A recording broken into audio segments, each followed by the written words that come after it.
हम मीनू झा प्रणाम करै छी सब मिथिलावासी के। आइ हम एकटा और बट सावित्री के गीत गाबऽ जा रहल छी। कोशिश करै छी जे अहाँ सबके नीक लागे। धन्यवाद। जय मिथिला, जय मैथिली। चलू चलू हे सखी, गीत गाबू हे सखी, बड़ पूजा होइए अबेर हे। पूजा करब सब मन लागे, पूजा करब सब मन लागे। चलू चलू हे सखी, गीत गाबू हे सखी, बड़ पूजा होइए अबेर हे।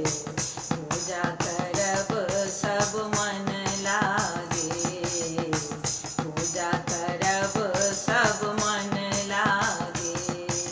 लहंगा चुनरी ओढ़ब पहिरब, सिंदूर चूड़ी साज के, कांख तर साजी माथे पर बहुनी, छाता तानब हाथ हे सखिया, छाता तानब हाथ में। चलू चलू हे सखी, गीत गाबू हे सखी, बड़ पूजा होइए अबेर हे। पूजा करब सब मन लागे, पूजा करब सब मन लागे।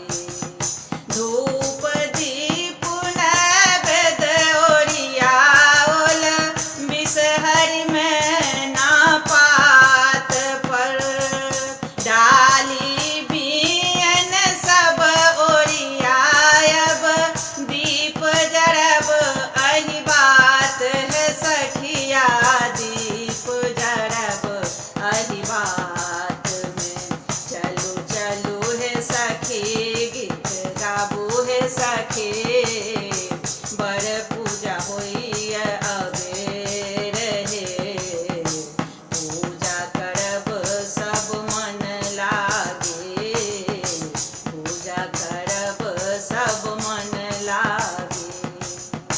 बट सावित्री कथा हम सुनब, डोरा बान्हब गाछ में, पाकल आमल जल हम ढारब, बियन डोलायब गाछ हे सखिया, बियन डोलायब गाछ में। कल जोड़ू हे सखी,